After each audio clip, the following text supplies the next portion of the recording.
Jai Hind दोस्तों, welcome in our YouTube channel Shaurya CFF SC. In this video, we are going to discuss about the physical endurance test of the candidates of 2021 CFF Assistant Commandant Examination.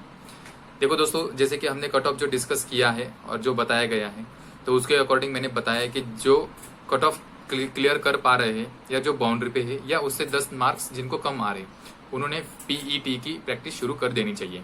Wait कैसे reduce करना है और height का जो mains conception है वो already हमने video में डिस्कस किया हुआ है। उसकी वीडियो डिस्क्रिप्शन बॉक्स में ऑलरेडी मैंने दी हुई है, आप चेक कर सकते हो और उसको देखना है कि आपको वेट कैसे कम करना है उसके बारे में।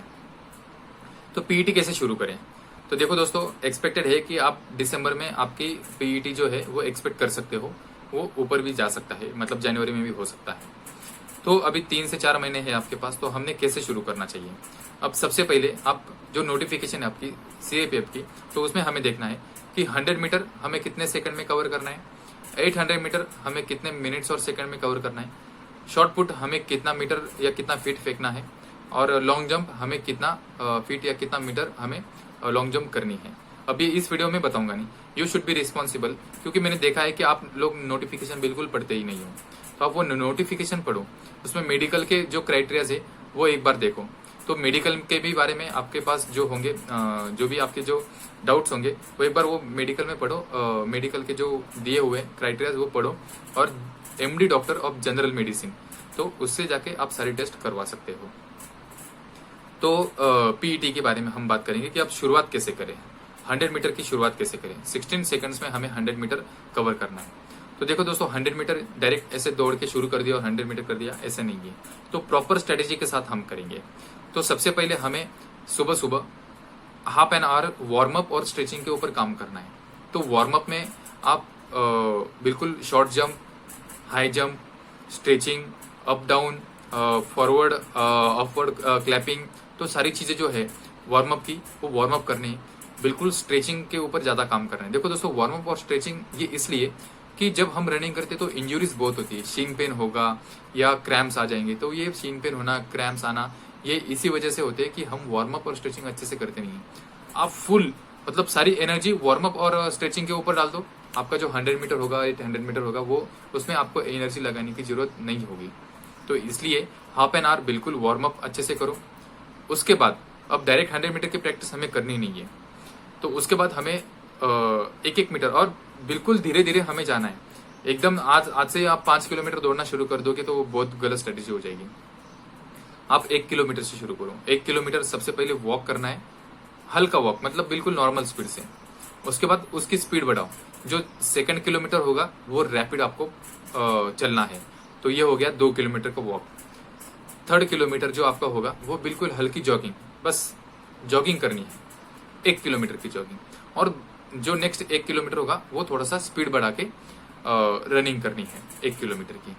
तो ये हो गया प्रॉपर तरीका हमें करना है। अब इसको आप कम से कम 15 से 20 दिन आपको इसको फॉलो करना है। उसके बाद आपकी जो फिटनेस है वो बिल्कुल रेंज में आएगी और आपके जो मसल्स है वो स्ट्रांग हो जाएंगे। जो स्ट्रेंथ रिक्वायर्ड है 100 मीटर के लिए वो आ जाएगी। उसके बाद हम 800 मीटर की पहले प्रैक्टिस करेंगे। तो 800 मीटर की प्रैक्टिस करने के लिए मैं हमेशा कहता हूँ कि आपको 1600 मीटर की प्रैक्टिस करनी होगी। तो 1600 मीटर की प्रैक्टिस आप करोगे तो 800 मीटर आपके लिए बहुत आसान जाएगा। इसलिए 1600 मीटर की प्रैक्टिस हमें करनी है। तो क्लॉक लगाओ, स्टॉप वॉच लगाओ और वो दौड़ना शुरू करना है। तो वो आप, ये अगस्त मंथ खत्म होगा, आप सितंबर से आपका 800 मीटर शुरू करोगे। और जैसे 800 मीटर आप कवर कर रहे हो तो 100 मीटर की आपको प्रैक्टिस शुरू करनी है। अब 100 मीटर की प्रैक्टिस के लिए देखो दोस्तों, सबसे इंपॉर्टेंट है पिकअप। तो ये पिकअप तभी आएगा आपका जब आपके मसल्स बिल्कुल स्ट्रांग होंगे और आपका वेट रिड्यूस हुआ होगा। तो ये 100 मीटर तब जाके, तो आपके 20-25 दिन आपको ऑलरेडी हो चुके, तब आपकी बॉडी बिल्कुल फ्लेक्सिबल है और रेडी है 100 मीटर प्रैक्टिस करने के लिए। तब आप अपना 100 मीटर बिल्कुल रैपिडली शुरू कर सकते हो। पहले ही दिन से 100 मीटर लगाना मत शुरू करो, आपको बहुत इंजुरीज होगी, आपके जो इंटरनल मसल्स है वो डैमेज हो सकते हैं और फिर आपको इंजुरी होगी, फिर 10-15 दिन आप डिस्टर्ब रहोगे। तो ऐसा मत करो। तो ये हो गया 800 और 100 मीटर की बात। शॉर्ट पुट है, बिल्कुल आसान होता है। शॉर्ट पुट के बस आपको रूल्स देखने हैं, फॉलो से जो फॉल होता है उससे हमें बचना है। शॉर्ट पुट आप आराम से कर सकते हो, कैजुअल एटीट्यूड उसमें रखना नहीं बस। सबसे मेन बात है लॉन्ग जंप, जिसमें अराउंड 30 to 40% एस्पिरेंट्स एलिमिनेट होते हैं। तो लॉन्ग जंप करने के लिए क्या करना है दोस्तों, जो आपकी 800 मीटर की जब आप प्रैक्टिस करोगे या जॉगिंग की प्रैक्टिस करोगे, उसी टाइम आप जब रनिंग करते हो, जॉगिंग करते हो, तो जो अपने जो डिस्टेंस होता है पैरों का, तो हम ऑलमोस्ट 1 मीटर का डिस्टेंस लेते हैं। तो बीच में ऐसी प्रैक्टिस करो कि वो 1.5 मीटर आप फलांग लगा रहे हो, फलांग जिसे हम बोलते हैं कि वो फलांग लगानी है हमें। तो ऐसे ऐसे प्रैक्टिस हमें करना है।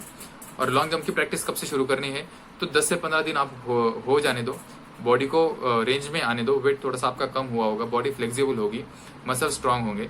उसके बाद आप पीठ पे, जो प्रॉपर पीठ होता है उसके ऊपर लॉन्ग जंप की प्रैक्टिस करोगे। जिसके पास वो पीठ नहीं है, मतलब जो गड्ढा होता है लॉन्ग जंप के लिए जो नहीं है, वो आप बस घर पे ही, जो आपका ग्राउंड होगा जहां आप कर रहे हो, तो वहां पे लाइन खींच लो और 3.5 मीटर की लाइन खींच लो। तो ऐसे ही दौड़ दौड़ के आना है और एक प्रैक्टिस कर सकते हो आप। बस वहां ये ध्यान में रखना है कि आप गिर मत जाओ और इंजरी से हमें बचना है। तो लॉन्ग जंप की प्रैक्टिस भी धीरे धीरे डेली आप 2 से 3 लॉन्ग जंप करोगे, वो सफिशिएंट है। तो ये हो गया दोस्तों पीईटी की प्रैक्टिस। तो हमें सुबह का 1 घंटा और शाम का 1 घंटा हमें पीईटी के लिए देना है। तो 1 घंटे, ये 2 घंटे दिन में बहुत हो जाएंगे। आप सितंबर पूरा महीना 2-2 घंटे कर सकते हो। अक्टूबर तक आपको पता चल ही जाएगा कि रिजल्ट भी तब तक आ जाएगा। उसके बाद हम और अपना पेस बढ़ाएंगे।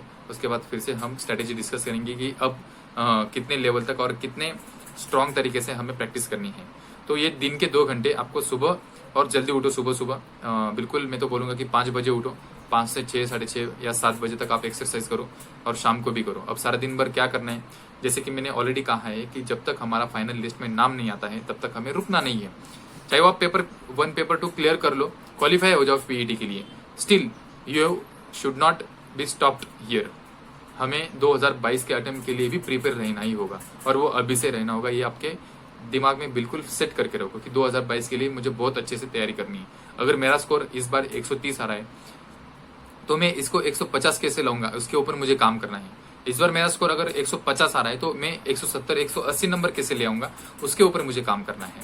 तो वही है कि दिन में आप 2 घंटे एक्सरसाइज, 2 घंटे रेस्ट करोगे, क्योंकि एक्सरसाइज करने के बाद बहुत रेस्ट करने की जरूरत है। और दिन में कम से कम 5 से 6 घंटे, मिनिमम 5 घंटे आपको पढ़ना ही पढ़ना है। जो वीक एरिया है आपके, उसके ऊपर काम करना ही है। तो ये स्ट्रेटेजी मेरी तरफ से आपको रहेगी। तो wish you all the best. आप इसे अच्छे से फॉलो करो और अपना जो मोमेंटम है वो बनाए रखो। जय हिंद, जय भारत।